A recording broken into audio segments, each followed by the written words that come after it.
without further ado, tonight's star, George Takei.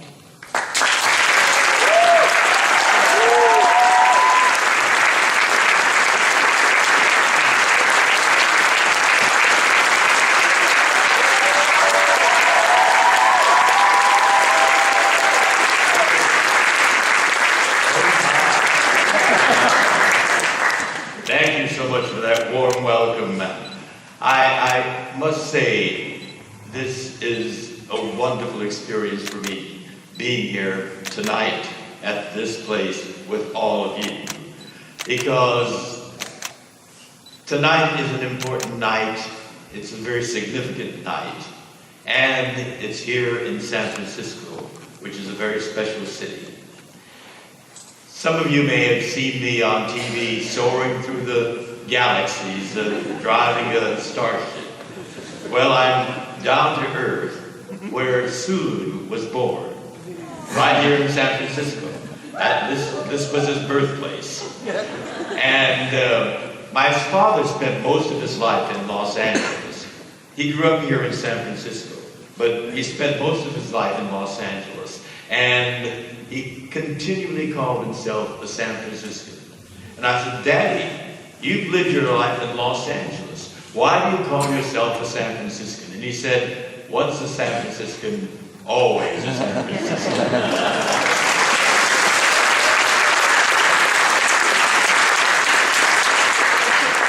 And so I feel I have a connection to San Francisco via my father. And the other thing that's special about San Francisco is that this city has always been a hotbed in activism for justice and equality, for all the people that have been marginalized by society. And that is very important, and that is very significant tonight. Because throughout American history, Americans who cherish the principles of our democracy, and who have the guts to match that democracy, have had to stand against a stiff wind of injustice, inequality, and ignorance. An African American, like Rosa Parks, a Latino, Cesar Chavez, or a suffragette, Susan B. Anthony, or a gay San Franciscan, Harvey Milk. They were all people who spoke out, stood their ground for justice and equality. And their diverse voices, raised throughout different times in history, were all forcefully united in their subscription to the ideals of our democracy. And it's they, with their stands, that have defined what it is to be an American. And to this distinguished list of people that spoke out, we add another name, an Asian American name, Fred Korematsu. He was a Japanese American, born in Oakland, right across the bay from us here. He stood against the awesome might of the government of the United States. On December 7th, 1941, Japan bombed Pearl Harbor and plunged the world into a second world war. And overnight, Japanese Americans, American citizens of Japanese ancestry, were looked on with suspicion and fear and outright hatred, simply because we happen to look like the people that bombed Pearl Harbor.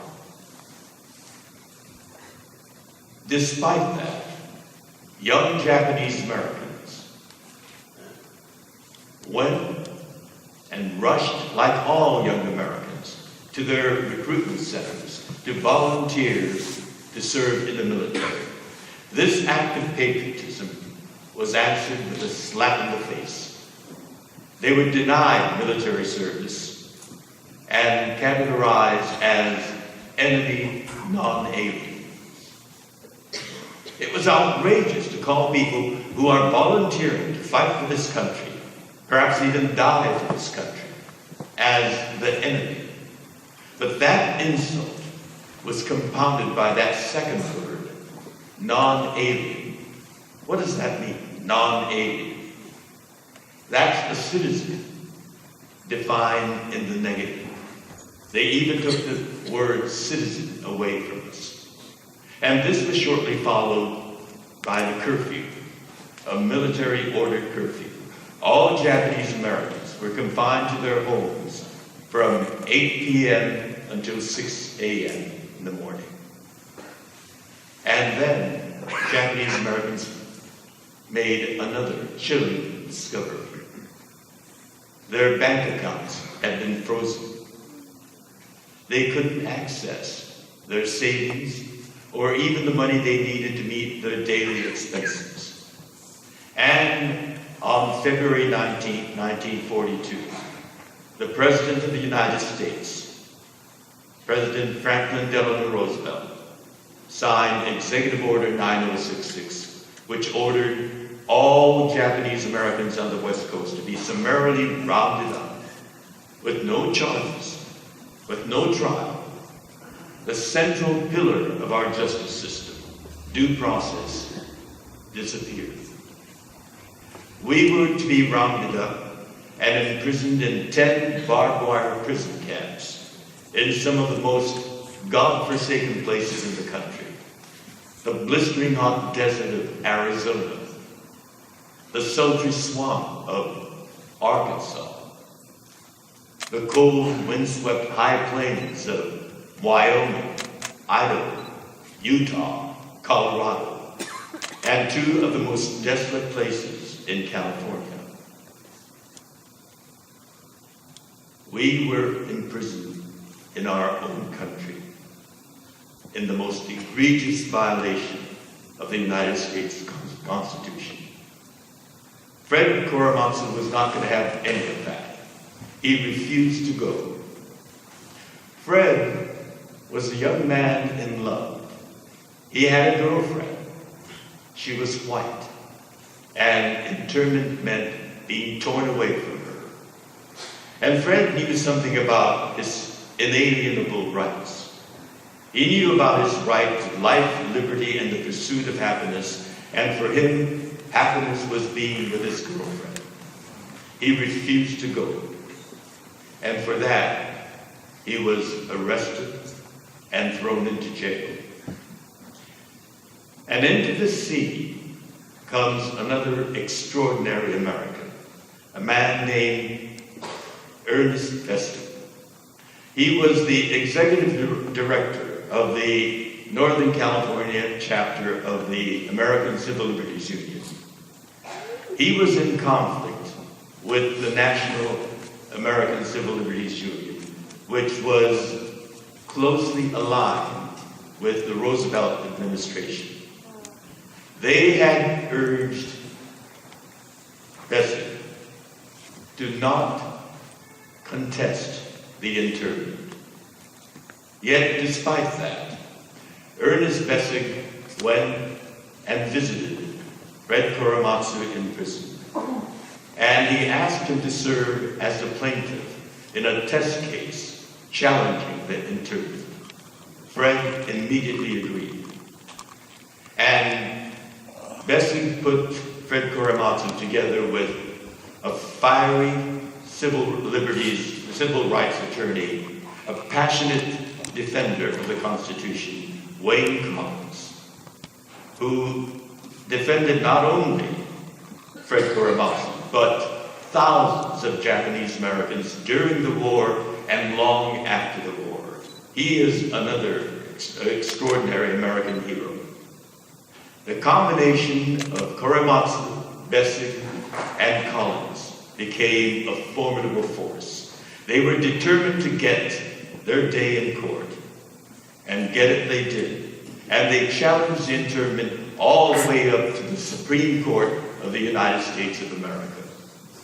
And in 1944, with the war still raging on, with a 6-3 vote, the Supreme Court ruled against Fred Korematsu and upheld the internment. It was a shameful ruling that the Supreme Court made. But the story wasn't over yet, because years after the end of the war, a critical bit of information was unearthed. It was suppressed by the government attorneys at the 1944 ruling.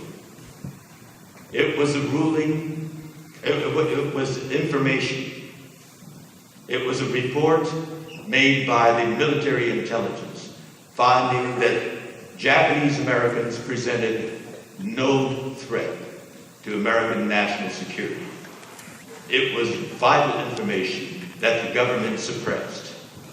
And so Fred again got galvanized, this time with a team of young, sharp attorneys spearheaded by an outstanding San Francisco lawyer, Dale Inai.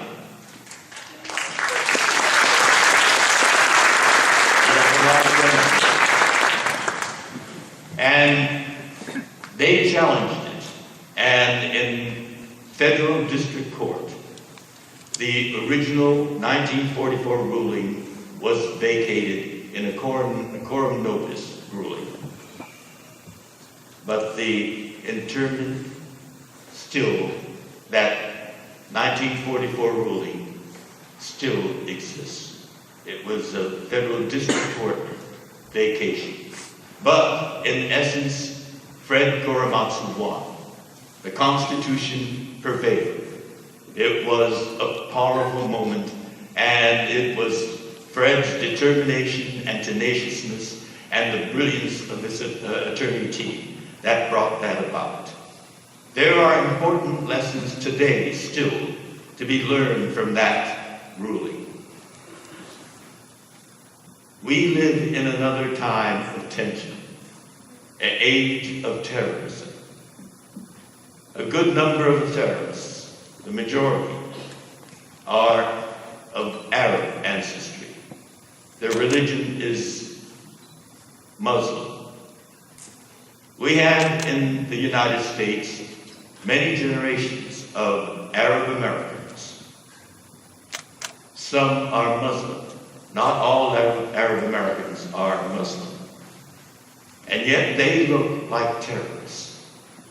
There is an important lesson to be learned from Fred Korematsu's challenge. In the Japanese lexicon, there is a phrase, shikata ga nai, nothing can be done. When the internment came down, so many Japanese Americans went into imprisonment under the philosophy of shikata ga nai. Fred didn't believe in that notion. He stood up. He spoke out. This was in the great classic American tradition, the tradition of the early colonists who stood up and spoke out for independence from British tyranny. It's in the same tradition of the suffragettes who marched for equality for women. It's in the same tradition as that of the African Americans who struggled for civil rights. And in the same tradition that Harvey Milk fought for equality and the gay liberation movement. This is what makes America strong. People who have faith in our ideals and have the guts to stand up for it. Fred Korematsu stood up and he spoke out. He was an ordinary man who did extraordinary deeds, and with that, he made history. He was presented with a presidential Medal of Honor. This day, January 30th, has been deemed by the state of California as Fred Korematsu Day. And so on this, the 10th anniversary of his passing, we honor him and take pride in his contribution to making our country a better, truer, stronger democracy. Thank you very much.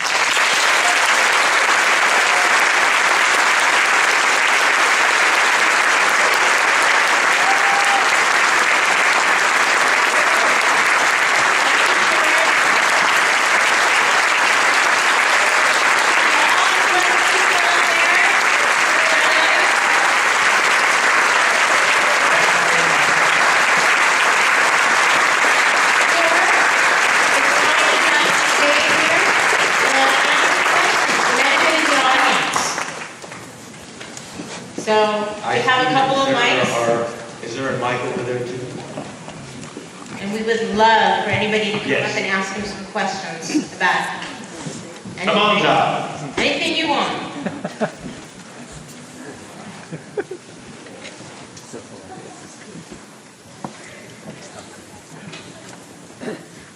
Oh, I thought you were going to ask something. What? Oh, you're here to help. Then you're on. Okay. My name is Amy. I'm with the Chinese Historical Society of America. And welcome to San Francisco. Thank you very I'm also much. a big Star Trek fan and very active in the arts community. I actually have a question. Looking at the clip from your documentary, it reminded me that when you were doing the performance of Allegiance, I was just wondering if you felt personally healed by, like, from your personal history and the kind of doing that performance, and then can you also speak generally about the power of the arts and performing arts to heal the community? I consider Allegiance my legacy project.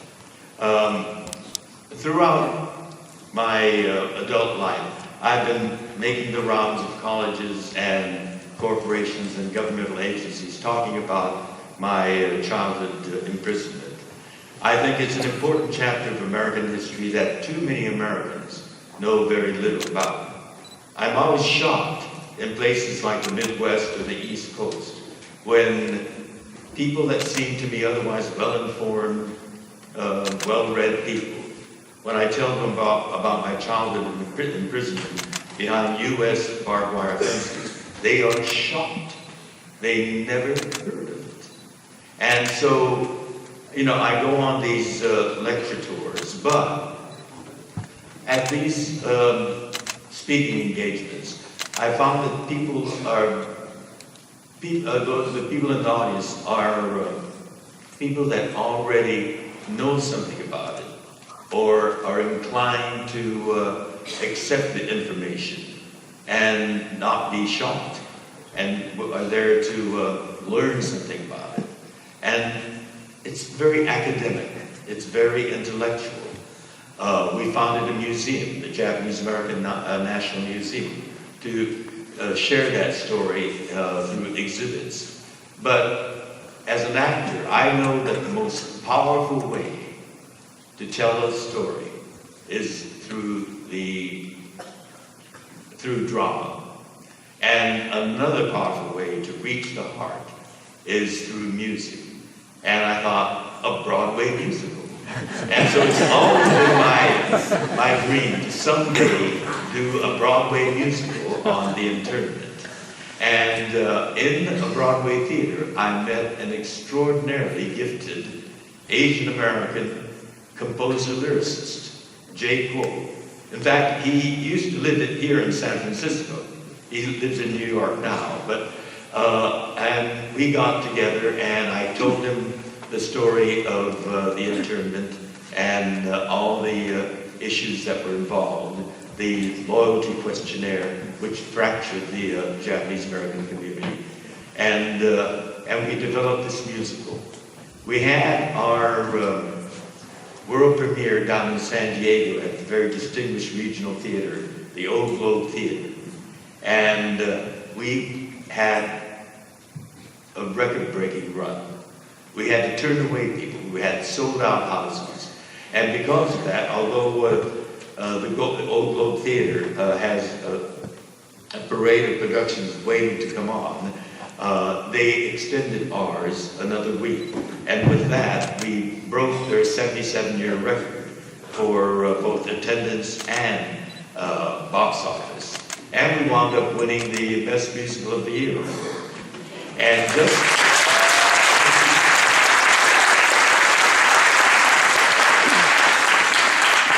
and we thought transferring to Broadway would be a piece of cake, you know, with all that going for us. We discovered that every Broadway house is booked up, and each theater has a lot of other productions waiting in line. So for a little bit more than a year and a half, we've been waiting for that theater. And just last week, we got the word. We have a theater, and we will be opening it.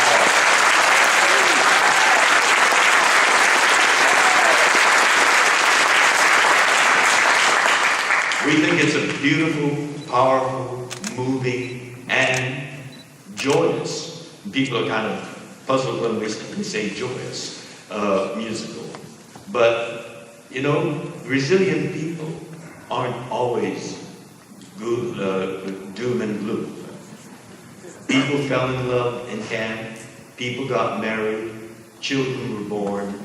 We had festivals. One of the memories I have is at Obon, the summer festival.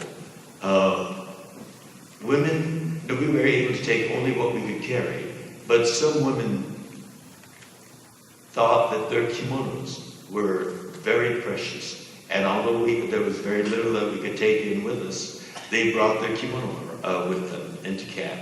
And suddenly, the camp one night exploded with the beautiful colors of the kimono. And so we incorporated, there were dances after dinner in the mess halls, and they became production numbers. It's a wonderful, fun musical, as well as a deeply moving and powerful musical. And so, everyone here, start saving your money for a trip to New York this fall to see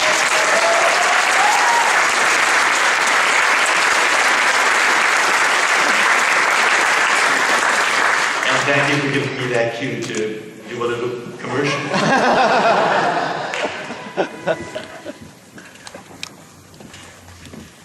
Nobody on this side? Oh. Hi, Takei-san. Good to see you. Good to see you. My name is Daisuke. I'm a Japanese first generation, fresh off the boat here from San Francisco. When you started to become active with Japanese American history, did you have concern that many people see you as a Star Trek famous actor, and now all of a sudden you're speaking about the struggles of this ethnic group and your past and those kind of things? Did you feel that kind of conflict? And if you did, how did you resolve that and decide to still? It's not all of a sudden I'm talking about it. I've been talking about it all my life, since my late teens. I was very young when we were in camp, and I really didn't understand what that was all about. But when I was a teenager, I wanted to know, I knew we were in camp, but why and how? My father was a block manager at both camps, in Arkansas and Tule Lake in Northern California. And I sat down with him after dinner because I couldn't find anything in our history books or our civics books about the internment. And my father, it was from him, the man who in our family suffered the most. In the middle of his life, in his 30s, he had everything taken away from him. His business, our home, our freedom. And yet, he understood American democracy. He explained to me that American democracy is a people's democracy. And it can be as great as the people can be, but it's also as fallible as people are.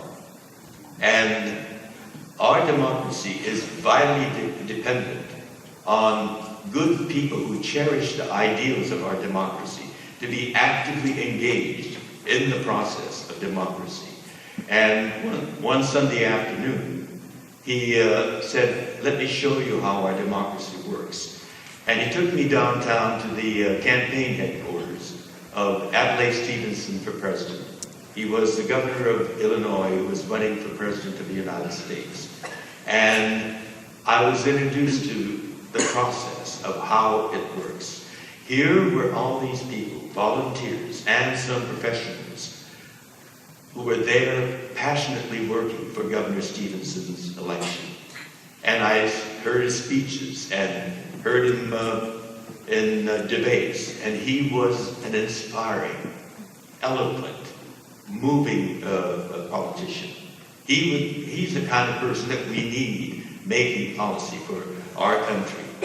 And here I was together with other people who felt the same way, working day and night, stuffing envelopes, leafleting on the sidewalk, making phone calls. And at that campaign headquarters, I met Eleanor Roosevelt, one of the great ladies of American politics. And so it was a really exciting, thrilling experience to work on that campaign. And of course, he didn't win, those of you who know the history, alas. But my father said, in a democracy, you don't give up. You keep on keeping on. Just like Fred Korematsu. Just because the Supreme Court ruled against him, he was still determined, because he knew he was right. And when that information was found, he pursued it until he got vindication. And so I got a good understanding of how our democracy works. I became engaged in other political campaigns for U.S. Senate, the governor of California. I became active in the social justice campaign. This is when I'm in my late teens and early 20s. I marched with Dr. Martin Luther King Jr., shook his hand, chatted with him. He was an inspiring man. And then during the Vietnam War, I was active in the peace campaign, worked with people like Jane Fonda and Donald Sutherland. And when the redress movement began, I became actively engaged in that. I testified at a congressional hearing. So it isn't a sudden thing. Activism has been a part of my entire life. And I got that understanding from my father. My father, who had everything taken away from this government, and yet he had faith in the basic, fundamental, core ideals of our democracy. And that's why I'm here tonight to honor Fred Korematsu.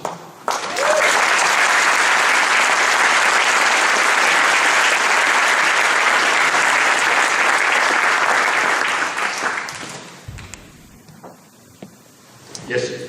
Hi, George. Hi. I'm here with my husband tonight, and we watched the documentary last night. And everyone should watch it. I hope you enjoyed it. We did.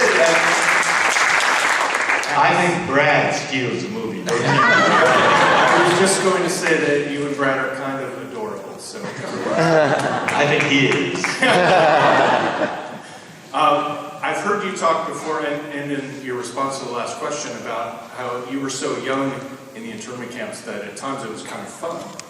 And I'm wondering if you remember a moment or the process of you starting to realize what those camps meant and what that was like for you, when that happened and what that was like.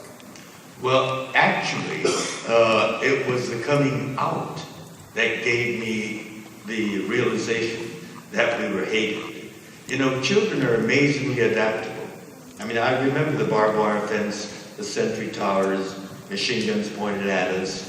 When I made the night runs to the latrine, searchlights followed me. But to 5-year-old me, I thought it was kind of nice that they lived away from me. You know, so it was a child's experience.